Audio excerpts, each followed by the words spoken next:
Hi there and welcome to the sewing tutorial for the Coquette color collection. This pattern bundle includes 4 detachable color styles inspired by classic Peter Pan silhouettes with modern details.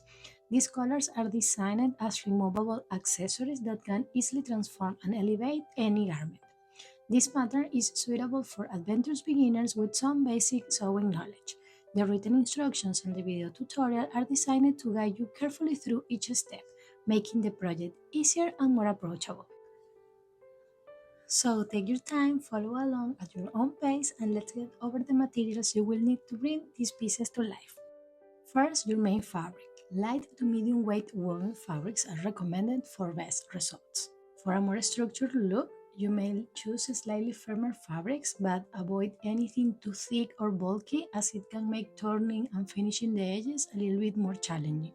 Next, your interfacing or fuse. Choose a lightweight interfacing for most fabrics. If you are working with a very lightweight fabric, you may choose a slightly firmer interfacing. Make sure you check your combination of fabric and interfacing before starting the project so you can see how you like it.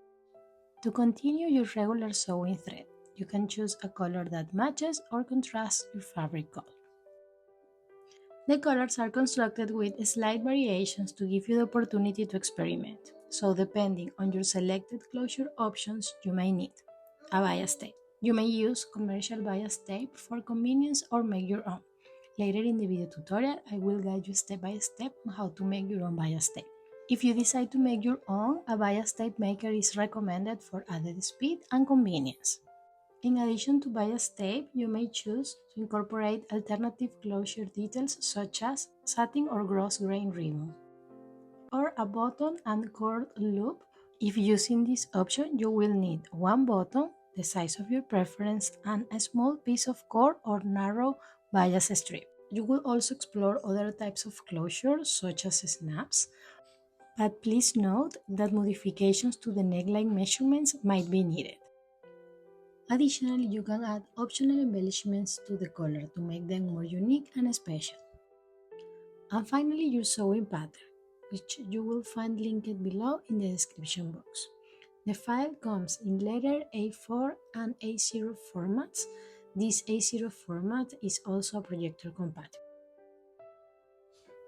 To prepare your fabric, start by applying enough steam to pre-shrink it. Next, cut your pattern pieces following the instructions provided on each piece. After cutting, you should have the color piece cut twice in self or main fabric and at least one piece cut in interfacing. Next, prepare the undercolor. To form each color, you will need to cut the pattern piece twice. One will become the upper color, it means the visible outer layer, and the other will be the undercolor, the layer that sits underneath. Although both pieces start from the same pattern, a small adjustment is made to the undercolor to achieve a cleaner and more professional finish. To do this, set the upper color aside and work with the undercolor only. Along the outer edges of the undercolor, measure 1/8 of an inch, and from that raw edge, redraw a smooth line. Keep your line consistent and follow the original shape of the pattern to maintain symmetry. Carefully trim along the new line, removing the excess of fabric. The undercolor is intentionally slightly smaller than the upper color, and this difference allows the seam to naturally roll towards the underside when pressed, ensuring the upper color remains visible and the undercolor does not show on the outside. To continue, apply fusible interfacing to the upper color pieces by placing the interfacing onto the wrong side of the fabric.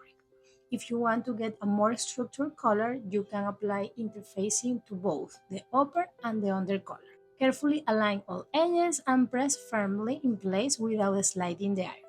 Hold each section for a few seconds to ensure proper bonding, and repeating until the entire piece is fully fused. To reduce bulk in the seams, you may trim the interfacing slightly by reducing it 1/8 of an inch around the edges.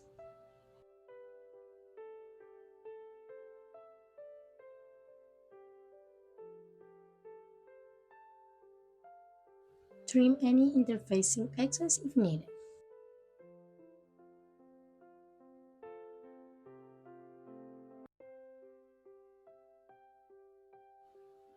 For the style 1, start by marking the neckline edge and outer edge seam allowance on the right side of the collar when worn, since this is the point where the closure will be positioned. Next, measure the cord length needed for the loop based on the size of your bottom. The loop should be large enough to comfortably pass over the bottom, but not too loose that it shifts or opens too easily. Always test by wrapping the cord around your bottom before securing it. Then place the cord in the marked position and baste it in place to secure it.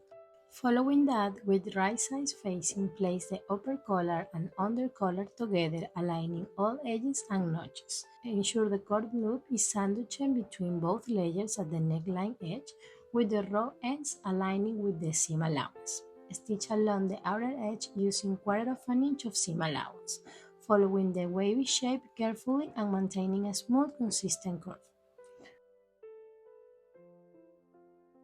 And next, grade the seam allowance to reduce bump.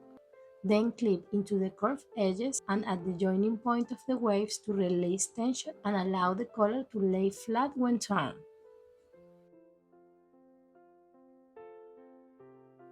After this, sew along the neckline edge, still using 1/4 inch of seam allowance, but leave an opening of approximately 2-3 inches on the neckline to allow the collar to be turned right side up.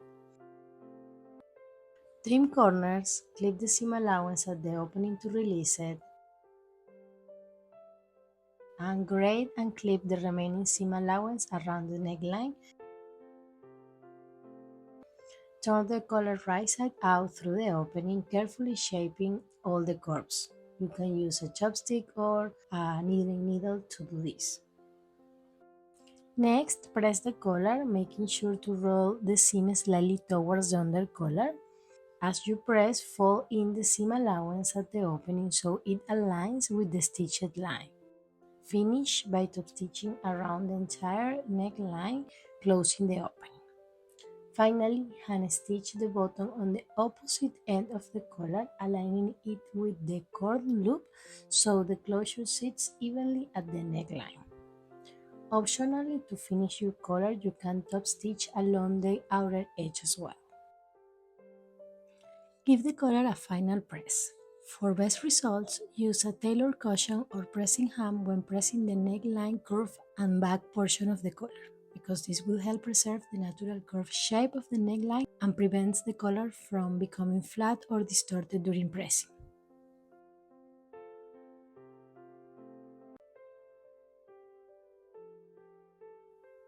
For the second style collar, start by cutting 2 pieces of cross-grain ribbon, each measuring approximately between 16 and 18 inches, depending on your desired tie length. At each end of the collar neckline, mark the seam allowance, 1/4 inch of the neckline and outer edge. Place the ribbon on each end, positioning them on the right side of the collar, aligned within the seam allowance. The ribbon should be oriented inward so it will be enclosed when the collar is sewn. You might stitch the ribbons in place within the seam allowance to secure them before assembly. Next, following the same steps as the style 1, with right sides facing, place the upper collar and under collar together, ensuring the ribbons are sandwiched in between both layers at the neckline edges, and stitch along the outer edge using 1/4 inch of seam allowance. Understitch where possible and trim the corners. To continue, sew along the neckline edges using 1/4 inch of seam allowance, leaving an opening of approximately 2 or 3 inches to turn the collar. Clip the seam allowance at the opening to release it. Then grade and clip the remaining seam allowance around the neckline to reduce bulk and release the cord. Then turn the collar right side out from the opening, carefully pushing out the corners.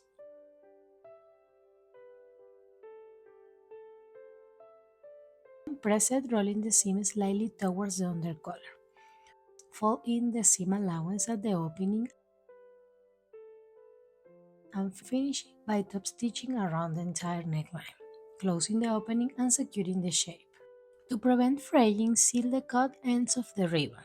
You may carefully pass the edges near a flame using a lighter to gently melt the fibers. Do not hold the ribbon directly in the flame, work slowly and with caution. To finish, give the collar a final press to set the shape and smooth all seams and edges. To start this collar, place with right sides facing the upper and the under collar together, aligning all edges and notches. Stitch along the outer edge using 1/4 inch of seam allowance.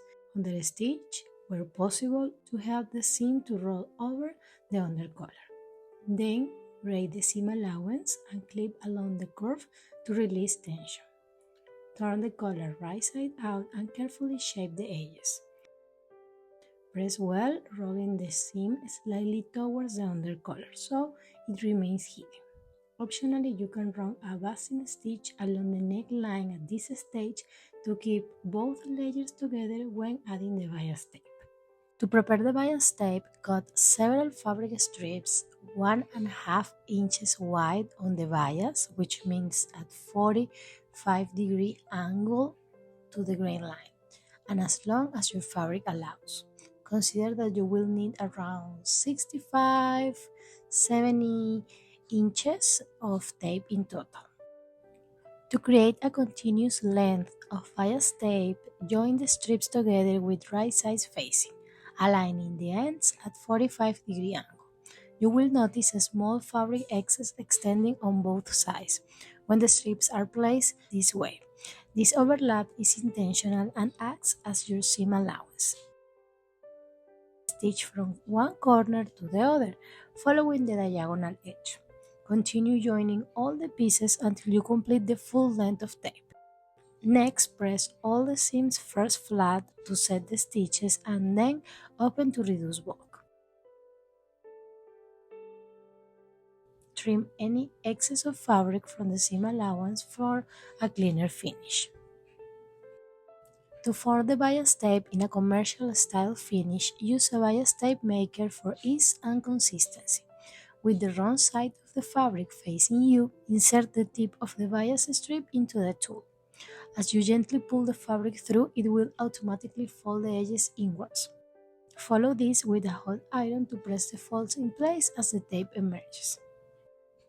If a bias tape maker is not available, please refer to the video linked in the top corner where I show you how to make bias tape without one. Once the tape is made, fold it in half again and press it to pre-crease it. Trim the ends of the tape so they are square and even. Then place the wrong side of the collar, it means the undercollar side facing you. Then open the bias tape and align the raw edge of the bias tape with the raw neckline edge of the collar. Begin attaching the bias tape at one end, leaving an extended length of approximately 16-18 inches to form the first tie. Stitch the bias tape along the neckline using the bias tape creasing line as a reference, continuing smoothly across the entire neckline and extending past the opposite end also an extra 16-18 inches to create the second tie. To continue, under stitch on the bias tape side. Then fold the bias tape over the raw edge enclosing it completely and press it into place. Use the previous seam line as a guide, ensuring the bias tape slightly covers the stitching for an enclosed finish. To clean the bias tape ends, trim both inner fold corners to reduce bulk. Then open one of the folds, tuck in the short end, and refold again to enclose all the raw edges. Press to hold the fold and edge stitch along the neckline and ties.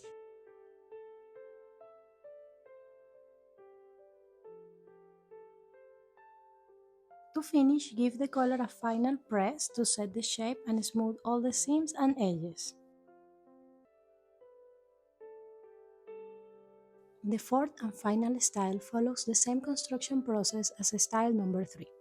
featuring a clean finish edge and bias tape neckline for finish. The main difference in this variation is the addition of an optional embroidery detail. If you decide to add the embroidery, simply transfer or mark your design onto the upper collar piece before assembly. If you would like to recreate the same embroidery used in my sample, I have linked a video in the top corner showing how I embroidered the daisy design. Once the embroidery is complete, simply follow the same instructions as style number 3 for assembling the collar, preparing the bias tape and attaching the neckline finish. And that's it, your colors are now complete. I hope you enjoy making these pieces as much as I enjoy creating them for you. Remember, each style in this collection is designed to give you the freedom to experiment with different finishes and closures, so don't be afraid to make it your own. If you found this tutorial helpful, don't forget to like the video, subscribe, and share your creations with me, since I will absolutely love to see them. If you have any questions or suggestions, I will see you in the comments. Thank you so much for watching, and until the next one, bye!